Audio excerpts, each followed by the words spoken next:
Guys, welcome to knowledge treasure hunters. I hope आप सभी की पढ़ाई बहुत ज़्यादा अच्छी चल रही होगी और उस अच्छी पढ़ाई को शानदार बनाने के लिए हमने एक सीरीज स्टार्ट की थी। सीरीज थी हमारी इन्वायरमेंट की, जिसमें हम शंकर आईएएस बुक को कवर कर रहे थे। चैप्टर कौन सा चल रहा था भाई? चैप्टर चल रहा था हमारा नंबर 5। 4 तक तो हम ऑलरेडी कवर कर चुके थे और 5 चैप्टर हमारा चल रहा था, जिसमें हम अलग अलग तरीके के पॉल्यूशंस के बारे में समझ रहे थे। बहुत सारे पोल्यूशन हम ऑलरेडी देख चुके हैं। आज देखेंगे सॉइल पोल्यूशन के बारे में। देखो, सॉइल पोल्यूशन, दो वर्ड दिख रहे हैं, सॉइल और पोल्यूशन।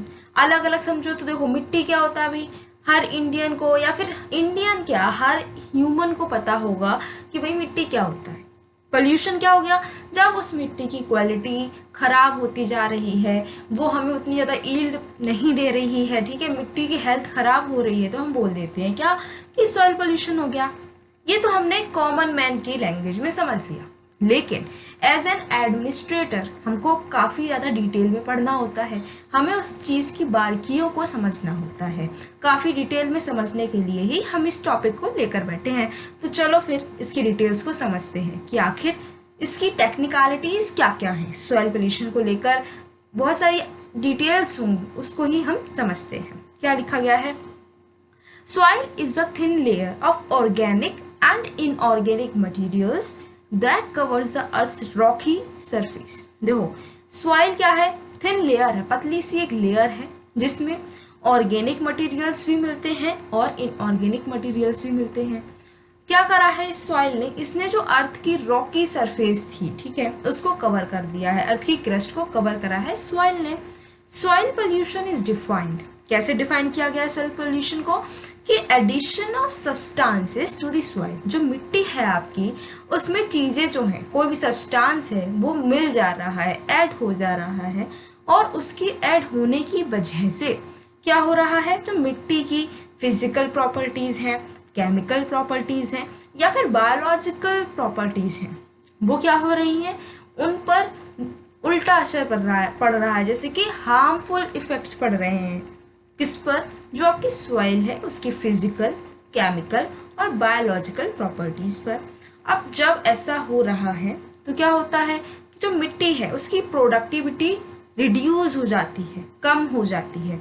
तब हम क्या बोलते हैं? भाई मिट्टी खराब हो गई है, मिट्टी की हेल्थ बढ़िया नहीं है, उससे प्रोडक्शन ज़्यादा नहीं निकल रहा है, तो मिट्टी जो है पॉल्यूटेड हो गई है। क्योंकि मिट्टी का देखो वैसे तो बहुत सारा यूज़ है, लेकिन जो मेन हम कहते हैं ना, एक बहुत ज़्यादा मेन जो उसका काम है वो क्या है? मिट्टी से हमें प्रोडक्शन मिलती है भाई। हम क्रॉप्स ग्रो करते हैं, एग्रीकल्चर करते हैं, फॉरेस्ट उस पर है, राइट। पूरा इकोसिस्टम मिट्टी पर ही टिका हुआ है। तो जो एग्रीकल्चर हम कर रहे हैं उसमें प्रोडक्टिविटी कम हो जा रही है मिट्टी के। तभी तो हम कई सारे केमिकल्स का यूज़ करते हैं, जैसे फर्टिलाइजर्स का यूज़ करते हैं, राइट। क्यों करते हैं? जिससे कि मिट्टी की प्रोडक्टिविटी को हम इम्प्रूव कर सकें। तो जब वो प्रोडक्टिविटी कम हो जा रही है, किस वजह से? कुछ सब्सटेंसेस के जुड़ जाने की वजह से, और वो सब्सटेंस जुड़कर उस मिट्टी की हेल्थ खराब कर रहे हैं, उसकी फिजिकल प्रॉपर्टीज, उसकी केमिकल प्रॉपर्टीज, उसकी बायोलॉजिकल प्रॉपर्टीज जो है उस पर बहुत हार्मफुल इफेक्ट डाल रहे हैं। तब हम बोलते हैं भाई सॉइल पोल्यूशन हो गया है, ठीक है। It is build up of persistent toxic compounds, chemicals, salts, radioactive materials or disease causing agents in soil which have adverse effects on plant growth, human and animal health. क्या है कि कई सारे केमिकल, चाहे वो आपके टॉक्सिक कंपाउंड्स हों, कोई सॉल्ट्स हों, कोई रेडियो एक्टिव मटीरियल्स हों, या फिर ऐसे कोई भी एजेंट्स हैं, कोई भी जैसे कोई बैक्टीरिया है, कोई ऐसे माइक्रो ऑर्गेनिजम्स है जिनकी वजह से डिजीज़ हो जा रही है, ये कुछ भी चीज़ अगर मिट्टी में ऐड हो जा रही है और फिर क्या करती है? मिट्टी में जो प्लांट ग्रोथ है उसको रोक देती है, ह्यूमन की हेल्थ पर उल्टा असर डाल रही है, या फिर एनिमल की हेल्थ है उसको भी खराब कर रही है, तब हम बोलते क्या है कि सॉइल पोल्यूशन हो गया है। अब बात करते हैं कि सॉइल पोल्यूटेंट क्या होता है। अ soil pollutant is any factor, कुछ भी हो सकता है सॉइल पोल्यूटेंट, जो क्या करे कि मिट्टी की क्वालिटी, उसके टेक्सचर, उसके मिनरल कंटेंट को खराब कर देता है और which disturbs the biological balance of the organisms in the soil. या फिर मिट्टी में बहुत सारे जो जानवर हैं, कीट पतंगे मिल रहे हैं मिट्टी में, उनकी बायोलॉजिकल जो बैलेंस है उसको अगर ख़राब कर देता है, उस पर कुछ भी हार्मफुल इफेक्ट पड़ रहा है, तो ऐसे सारे की सारे सब्सटेंस क्या हो जाते हैं, आपके सॉइल पॉल्यूटेंट्स होते हैं। ना टॉकिंग अबाउट द कॉजेस कि भाई सॉइल पोल्यूशन हो रहा है, ठीक है, हमने समझ लिया कैसे हो रहा है, ये भी देख लिया, लेकिन उसके क्या कॉजेज हैं, ठीक है, किन किन फैक्टर्स की वजह से हम बोल दे रहे हैं कि सॉइल पोल्यूशन हो रहा है। तो बहुत सारे कॉजेज हैं, जैसे कि आप क्या कर रहे हो, बहुत ज़्यादा फर्टिलाइजर्स का यूज़ कर रहे हो, पेस्टिसाइड्स का यूज़ कर रहे हो, इंसेक्टिसाइड्स का यूज़ कर रहे हो, या फिर हर्बिसाइड्स का यूज़ कर रहे हो। मतलब क्या, देखो पहले ही हम ये चीज़ अच्छे से समझ चुके हैं कि ये जो साइड होता है, साइड वर्ड जो है, इसका मतलब है किल, ठीक है। अब जैसे पेस्टिसाइड मतलब क्या, पेस्ट को मारने के लिए जो केमिकल्स यूज हो रहे हैं। इंसेक्टिसाइड मतलब क्या, इंसेक्ट्स को मारने के लिए जो केमिकल्स यूज हो रहे हैं। या फिर हर्बिसाइड, हर्ब्स को, जो आपके होते हैं ना अनवांटेड हर्ब्स जो ग्रो हो जाते हैं, घास फूस ग्रो हो जाती है जो हमें नहीं चाहिए, हमारी प्रोडक्टिविटी उससे खराब हो रही है हमारी क्रॉप की, राइट। तो उन सबको भी ख़त्म करने के लिए जो भी हम केमिकल्स का यूज़ करते हैं वो क्या कर रहे हैं, वैसे तो देखो हमारे जो वीड्स हैं उनको ख़त्म कर रहे हैं, इंसेक्ट्स को ख़त्म कर रहे हैं, पेस्ट को ख़त्म कर रहे हैं, फर्टिलाइज़र सॉइल की प्रोडक्टिविटी को इंक्रीज़ करने के लिए हम लगाते हैं, लेकिन इसका साइड इफ़ेक्ट भी होता है, और वो साइड इफ़ेक्ट हमारी सॉइल की हेल्थ पर दिखता है।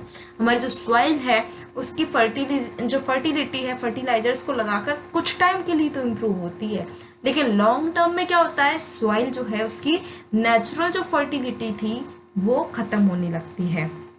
कोई भी केमिकल है वो उसका हार्मफुल इफेक्ट तो होगा ही, तो सॉइल पर भी होता है। इससे क्या होता है, सॉइल पोल्यूशन होगा, ठीक है। और अगर आप उसको सही से मेजर करके जितना चाहिए उतना ही यूज़ करें तब भी ठीक है, लेकिन होता क्या है, क्योंकि तो मैक्सिमम लोग अभी भी इंडिया में कैसे हैं, इलिटरेट है, राइट।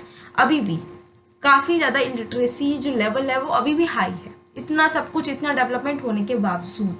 तो होता क्या है, किसी ने बोल दिया कि आपको ये फर्टिलाइजर यूज़ करना चाहिए, प्रोडक्टिविटी इंप्रूव होगी, ठीक है, पड़ोसी ने करा यूज़ तो हम भी कर लेंगे, अपने खेत में यूज़ कर लेंगे, भले ही हमारी सॉइल को चाहिए ही ना हो वो फर्टिलाइजर, हमारी सॉइल ऑलरेडी फर्टाइल हो, लेकिन हमने क्या देखा कि पड़ोसी ने यूज़ किया है, उसकी ज़्यादा प्रोडक्टिविटी हुई है तो हम भी यूज़ करेंगे, ठीक है। अब हमारी सॉइल को नहीं चाहिए था, हमने फिर भी उसको दे दिया, तो क्या हो रहा है, इससे सॉइल जो है उसकी हेल्थ खराब होगी। अब आप खुद ही देखो, अगर आप ऑलरेडी पूरी तरीके से फिट हो, फिर भी आप क्या कर रहे हो, कोई भी मेडिसिन उठाकर खा ले रहे हो, ऐसे ही खा ले रहे हो, ठीक है, फीवर के आपने कोई पैरासीटामोल उठाया और खा लिया, क्यों खाया, ऐसे ही खा लिया। जब आप पूरी तरीके से हेल्दी हो और फिर भी आप कोई दवाई खाए जा रहे हो तो क्या होगा, उसका साइड इफेक्ट आपको देखने को मिलेगा ही खुद पर, क्योंकि आपको चाहिए ही नहीं थी फिर भी आपने खा ली। ऐसे ही हम बात करते हैं अपने एग्रीकल्चर में भी, सॉइल को नहीं चाहिए कोई भी फर्टिलाइजर, फिर भी हम उसको दिए जा रहे हैं। या फिर चाहिए तो जैसे कि आपने क्या करा, एक टैबलेट खाई, आपको फीवर था, आप उसमें ठीक हो गए, आपको अब 10 खा रहे हो, 20 खा रहे हो, इतनी सारी टैबलेट खाओगे तो हो सकता है कि जिंदा भी ना रहो। ऐसे ही हमारी जो सॉइल है उसको अगर चाहिए भी तो थोड़ी क्वांटिटी में अगर चाहिए है, हमने भर भर के उसको दे दिया तो क्या होगा, सॉइल की हेल्थ खराब हो जाएगी। तो ये तो था पहला पॉइंट। दूसरा, dumping of large quantities of solid waste. हमने देखा होगा कि क्या होता है, कुछ एरियाज में अगर आप जाओ तो आपको बहुत बड़े बड़े पहाड़ दिखेंगे, नेचुरल पहाड़ नहीं होते हैं वो किस चीज़ के पहाड़ आपको दिख जाएंगे, वो टीले किसके दिख जाएंगे, वेस्ट के, कूड़ा करकट, बहुत सारी प्लास्टिक उसमें दिख जाएगी, राइट। तो वो क्या हो रहा है, हम उसको डंप कर दे रहे हैं, ठीक है। ऐसे वो पहाड़ जो हैं, वो कूड़े के पहाड़, कूड़े के ढेर जो बन गए हैं, वो क्या हो रहा है, बारिश होगी, वहाँ से जो केमिकल्स हैं वो सीप कर जाएंगे नीचे सॉइल में, ठीक है। अब वो कहीं और तो जाएंगे नहीं, सॉइल में जाएंगे, इधर उधर जो आसपास की जो एरियाज हैं वहाँ की जो सॉइल है उसको खराब कर देंगे। या फिर दूसरा एग्जाम्पल, गड्ढे खोद खोद के जो हम कर देते हैं, डंप कर दिया सॉइल, जो आपका सॉइल नहीं सॉलिड वेस्ट है उसको क्या करा आपने, डंप कर दिया है, मिट्टी में दबा देते हैं, ठीक है। इससे क्या है, जो आपकी जो सॉलिड वेस्ट है उससे जो केमिकल्स निकलेंगे वो सब कहाँ जाएंगे, मिट्टी में ही मिल जाएंगे और मिट्टी की हेल्थ खराब हो जाएगी। Next is deforestation and soil erosion. ये तो बिल्कुल भी एक्सप्लेन करने की ज़रूरत ही नहीं है, बचपन से पढ़ते आए कि भाई डिफॉरेस्टेशन हम कर रहे हैं, डिफॉरेस्टेशन कर रहे हैं। देखो डिफॉरेस्टेशन का मतलब क्या है, जो फॉरेस्ट है ऑलरेडी जंगल बने हुए हैं हम उनको काट दे रहे हैं अपनी सेल्फिश नीड्स की वजह से। हमको क्या चाहिए कि भाई हमको और बड़ा घर करना है, हमको और एग्रीकल्चर करना है, तो उसके लिए हम क्या कर रहे हैं, पूरे फॉरेस्ट को ही साफ कर दे रहे हैं।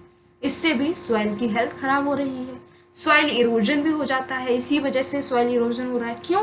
क्योंकि जो प्लांट्स, जो आपके ट्रीज हैं, कई साल पुराने ट्रीज हैं, उनकी बहुत बड़ी बहुत स्ट्रॉन्ग रूट्स होती हैं। वो रूट्स क्या करती हैं, उस आसपास के एरिया की जितनी भी मिट्टी है उसको होल्ड करके रखती हैं। लेकिन अब होता क्या है, डिफॉरेस्टेशन कर दिया, उस पेड़ को ही काट दिया, जड़ से उखाड़ दिया है बिल्कुल। तो अब जब जड़ ही नहीं है तो मिट्टी को होल्ड कौन करेगा, और फिर क्या होगा, अगर हवा भी चलेगी, थोड़ी सी बारिश ज़्यादा हो गई, वो मिट्टी जो वहाँ की थी इरोड हो जाएगी, वहाँ पर सॉइल इरोजन हो जाएगा। Next is pollution due to urbanisation. अब शहर, जितने ज़्यादा शहर होंगे पॉल्यूशन उतना ज़्यादा हो रहा है, ठीक है। अब क्यों हो रहा है, प्लास्टिक का यूज़ ज़्यादा बढ़ जाएगा, राइट। हम जितना भी देखो, ये हमने अभी ही रिपोर्ट जो आई थी, कई सारी रिपोर्ट्स ऐसी रिलीज होती रहती हैं, उसमें क्या बोला गया था कि जो डेवलप्ड एरियाज हैं, जो डेवलप्ड कंट्रीज हैं, वो 50% जितनी भी CO2 का आपका जो एमिशन है वो वही कंट्रीज कर रही हैं। जो ज़्यादा रिच लोग हैं वो ज़्यादा कार्बन को एमिट करते हैं। तो ये रिपोर्ट्स के मुताबिक ये डेटा जो है रिलीज हुआ था। तो ऐसे ही जब डेवलप्ड मतलब क्या है कि आप अर्बनाइज्ड हो गए हैं, बहुत ज़्यादा अर्बनाइजेशन हो गया है आपके यहाँ पर, राइट। तो अर्बनाइजेशन से भी पॉल्यूशन होगा और अल्टीमेटली सॉइल पर भी इसका असर देखने को मिलेगा। Now talking about the sources, कि भैया किस किस सोर्स से क्या हो रहा है, आपका सॉइल पोल्यूशन हो रहा है। आज की वीडियो पूरी तरीके से हम सॉइल पोल्यूशन को ही डेडिकेट कर रहे हैं, तो जो भी हम पढ़ेंगे वो सब सॉइल पोल्यूशन से ही रिलेटेड पढ़ेंगे। तो जो आपका सॉइल पोल्यूशन है उसके क्या सोर्सेस हैं, बहुत सारे सोर्सेस हैं। पहला सोर्स कहता है इंडस्ट्रियल वेस्ट, जो इंडस्ट्री से निकलने वाला वेस्ट हो, अब चाहे वो केमिकल्स हो, चाहे वो सॉलिड वेस्ट हो, या फिर आपका जो पानी है, गंदा एफ्लुएंट्स है, वो सब भी सॉइल को पोल्यूट करेंगे।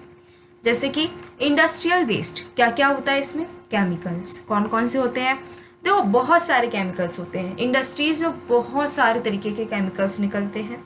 जैसे कि कुछ यहाँ पर दे रखे हैं, जैसे कि mercury, lead, copper, zinc, cadmium, cyanides, thiocyanides, chromates, acids, alkalies, organic substances, ये सारे इंडस्ट्रियल वेस्ट हैं, केमिकल्स हैं जो कि इंडस्ट्री से निकलते हैं।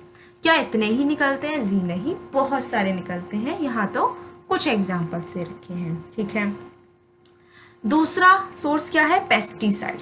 अब पेस्टिसाइड्स क्या होते हैं, पेस्टिसाइड्स वो केमिकल्स होते हैं जो क्या करते हैं, पेस्ट को खत्म करते हैं। जैसे अभी हमने देखा था ना, साइड मीन्स क्या है, टू किल, ठीक है, तो पेस्ट को किल करने के लिए, ठीक है। जैसे कि इसमें क्या क्या आ जाता है, जैसे कि इंसेक्टिसाइड्स, इंसेक्ट को मारने के लिए, फंजीसाइड्स, फंजाई को मारने के लिए, एल्गीसाइड्स, एल्गी को मारने के लिए, रोडेंटिसाइड्स, रोडेंट्स को ख़त्म करने के लिए, वीडिसाइड्स, वीड्स को ख़त्म करने के लिए। ये सब हम जो क्या करते हैं, इसका स्प्रे करते हैं। आपने देखा हो खेतों में मशीन से स्प्रे किया जाता है, राइट। तो वो इसलिए हम करते हैं जिससे कि जो भी एग्रीकल्चर हम कर रहे हैं या फिर कोई भी हॉर्टिकल्चर कर रहे हैं, आप ऑर्चर्ड्स में भी देख सकते हैं, आपने ऑर्चर्ड्स करा है, या फिर अपने घर पर भी कभी कभी क्या होता है, अगर हमने बहुत ज़्यादा गार्डनिंग का शौक है तो हम क्या करते हैं, अपने जो भी घर के आसपास का एरिया है, अपनी छत पर भी हम क्या करते हैं, कई सारे प्लांट्स लगाते हैं। तो उनमें कभी कभी क्या होता है, कोई बीमारी लग जाती है, कीड़े लग जाते हैं, तो उनके लिए हम दवाई का स्प्रे करते हैं। क्या क्यों कर रहे हैं, जिससे कि हमारे जो प्लांट्स हमको चाहिए, ठीक है, वो बच सके, ठीक है। अब क्या होता है, घास हो जाती है, घास भी उग जाती है, हम नहीं उगाते हैं, वो आप अपने आप से ही उग जाती है। हमें क्या करना होता है, उसको रिमूव करना होता है, ठीक है, क्योंकि हमको घास नहीं चाहिए, हमको हमारा जो प्लांट हमने लगाया है हमको वो चाहिए है। तो हम क्या करते हैं, घास नहीं चाहिए तो उसको हटा देते हैं। ऐसे ही ये तो बात हो गई छोटे लेवल पे, हम अपने घर पर ग्रो कर रहे हैं कुछ प्लांट्स को, उसके लिए भी हम करते हैं।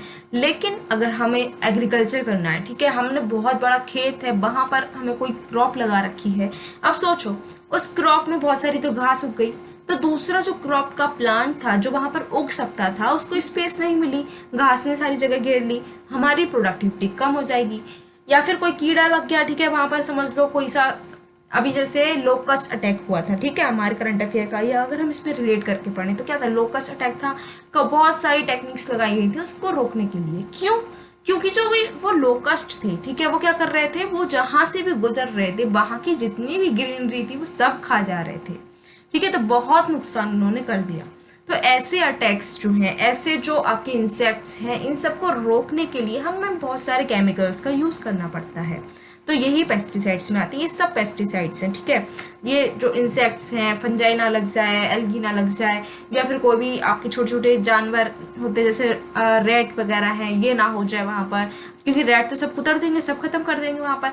इनको भी कंट्रोल करने के लिए, वीड्स ना हो, घास फूस ना उग जाए, इन सब के लिए बहुत सारे केमिकल्स हम स्प्रे करते हैं। अब वो केमिकल्स क्रॉप पर भी जाते हैं, ठीक है, क्रॉप उसको एब्जॉर्ब कर लेती है और उसको फिर उसमें से जो भी फ्रूट आता है वो हम खाते हैं, तो हमारे अंदर भी ये केमिकल्स जा रहे हैं। इसीलिए आप देखो कितनी सारी बीमारियां हो गई, छोटे छोटे बच्चों को भी बहुत डेंजरस बीमारियां हो गई हैं, ठीक है। क्यों हो रहा है? ये इसी वजह से हो रहा है।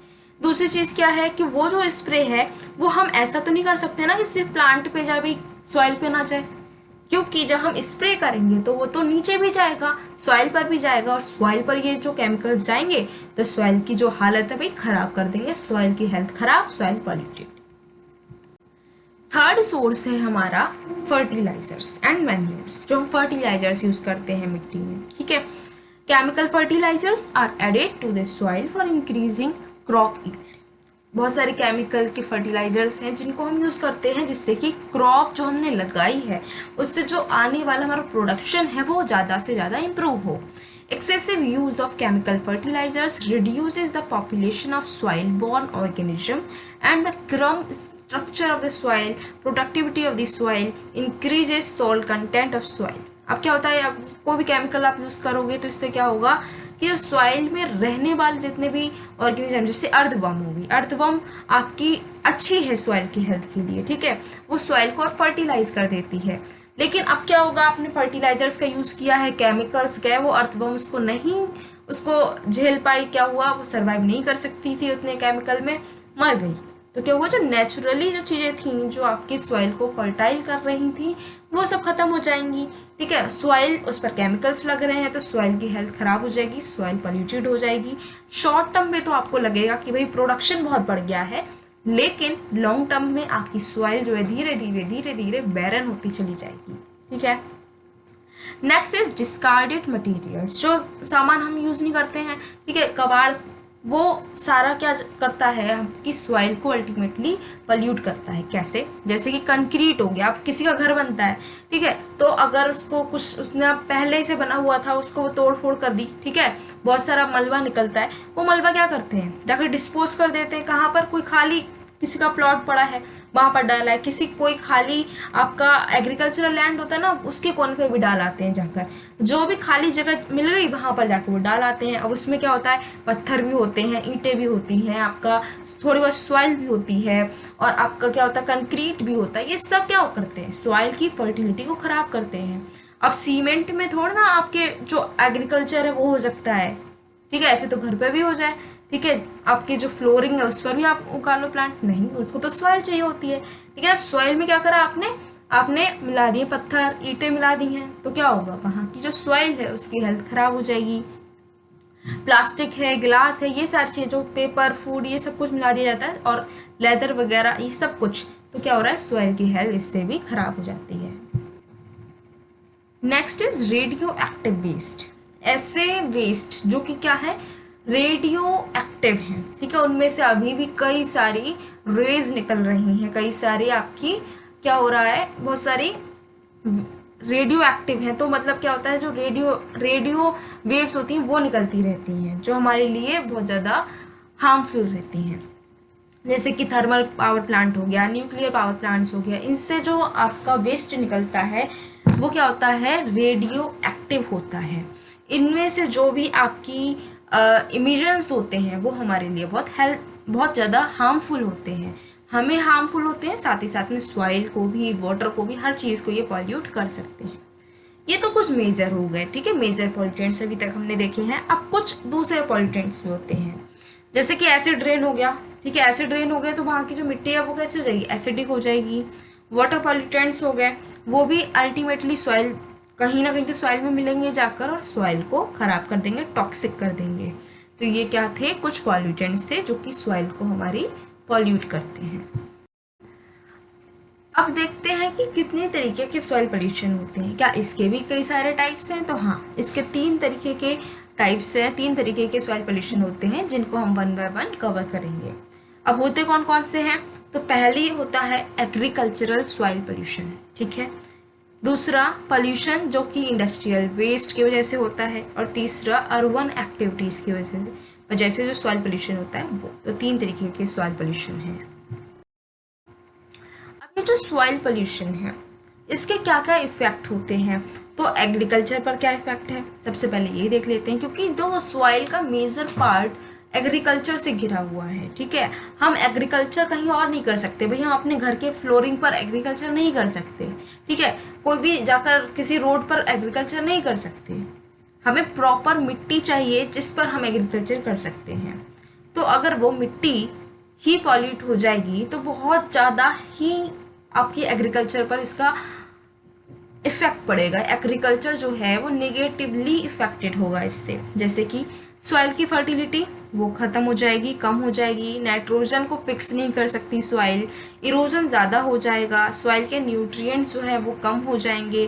फिर अब उससे क्योंकि सॉइल फर्टाइल नहीं रही तो क्या होगा, जो प्रोडक्शन होगा वो भी कम हो जाएगा, ठीक है। उससे जो आपकी ईल्ड आनी थी वो कम हो जाएगी, सैलिनिटी बढ़ जाएगी, सॉइल ज़्यादा सलाइन हो जाएगी, एसिडिक हो जाएगी। और क्या होगा, जो टैंक्स हैं, जो रिजर्वायर्स हैं, वहाँ पर बहुत ज़्यादा मिट्टी डिपॉजिट हो जाएगी, उस पर सिल्ट का डिपॉजिशन हो जाएगा।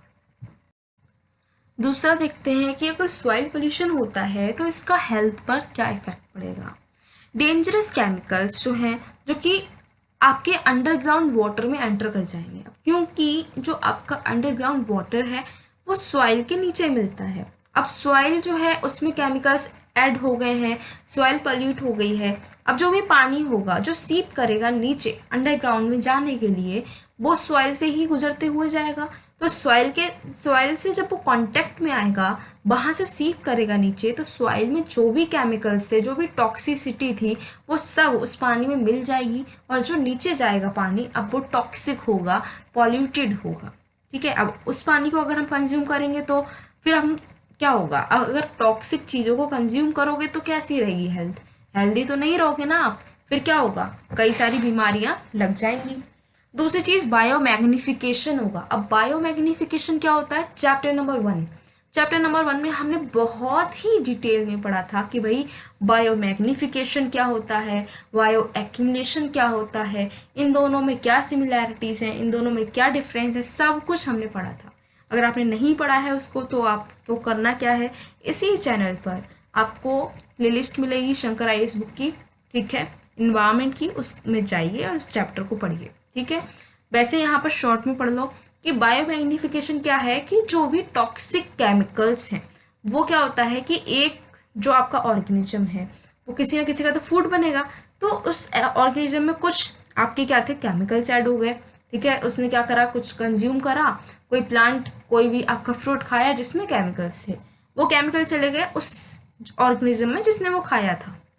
अब जिसने वो खाया था उसके अंदर भी केमिकल आ गए, उस ऑर्गेनिज्म को किसी और ने खाया तो उसके अंदर और ज़्यादा केमिकल्स आ गए।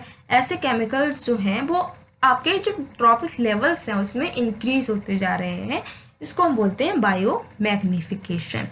Next is release of pollutant gases. अब सॉइल पॉल्यूटेड है, टॉक्सिक है, अब वो बहुत सारी गैसेस को रिलीज करेगी, ठीक है। तो उसमें पॉल्यूटेड है तो पॉल्यूटेंट गैसेस भी उससे निकलेंगी, ठीक है। ऐसी कौन सी गैस है जो कि सॉइल रिलीज करती रहती है, ये हमने पहले के ही लेक्चर्स में कवर किया था। आपको अब क्या करना है, उसका कमेंट बॉक्स में नाम बताना है कि कौन सी गैस है जो कि सॉइल से रिलीज होती है, ठीक है, आपका आज का task. Next is release of radioactive rays causing health problems. जो रेडियो एक्टिव रेज हैं वो क्या करती हैं, हेल्थ प्रॉब्लम्स करती हैं। अब जो रेडियो एक्टिव एलिमेंट्स सॉइल में ऐड होंगे वो क्या करेंगे, रेडियो एक्टिव रेज निकालेंगे, वो क्या करेंगे, हमारी बॉडी पर बहुत ही बुरा असर डालती हैं, हमारी हेल्थ उससे बहुत ज़्यादा खराब होती है।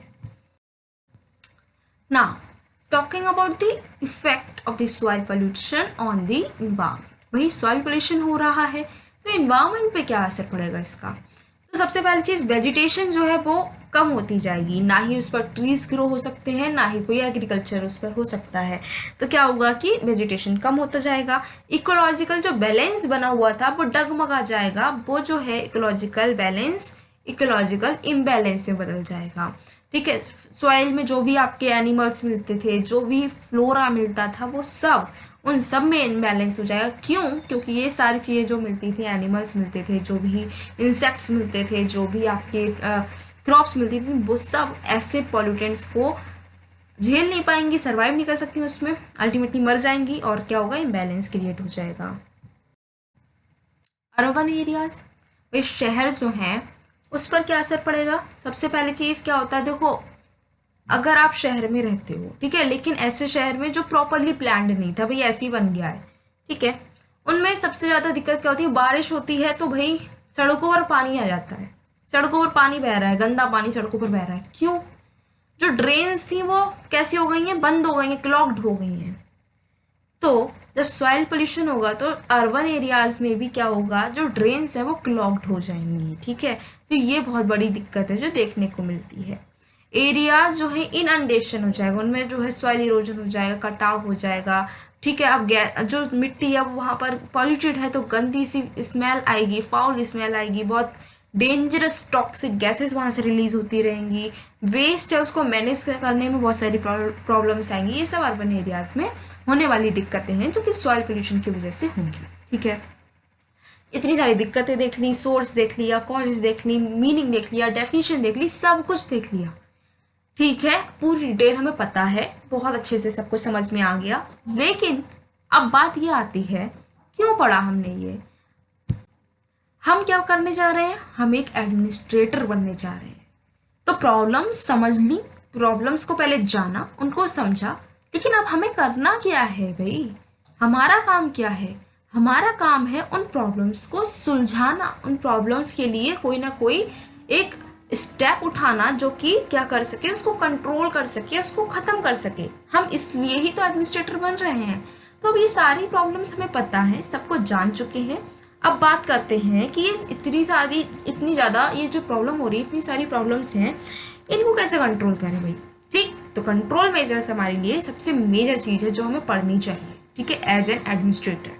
देखो कॉमन मैन को तो पढ़ना ही पढ़ना है, लेकिन हमें बहुत ज़्यादा ज़रूरी है इसको समझना, इसको जानना, और ना केवल ये जो मेजर्स दे रखे हैं बुक में इतना ही जानना, आपको अपनी क्रिएटिविटी, अपनी इमेजिनेशन का भी यूज़ करना है कि आप कैसे इस चीज़ को रोक सकते हो। ठीक है, तभी तो आप लोगों से यूनिक होंगे। बुक तो यार सब सेम बुक पढ़ रहे हैं, राइट, तो ये सारे जो मेजर्स हैं सब लोग पढ़ेंगे, लेकिन आप अपनी क्रिएटिविटी भी लगाइए। अगर आपको कुछ और मेजर्स समझ में आ रहे हैं, कोई नया आइडिया आ रहा है, कमेंट बॉक्स खुला है आपके लिए, कमेंट कीजिए और नए नए आइडियाज़ इकट्ठे देखिए, कितने सारे आइडियाज़ जो वो इकट्ठे हो जाएंगे कमेंट बॉक्स में। एक दूसरे के आइडियाज़ शेयर कीजिए और अपने आंसर को और इम्प्रूव कर सकते हैं, राइट। फिलहाल तो बुक में कौन कौन से दे रखे हैं मेजर्स, उनको हम पढ़ते हैं।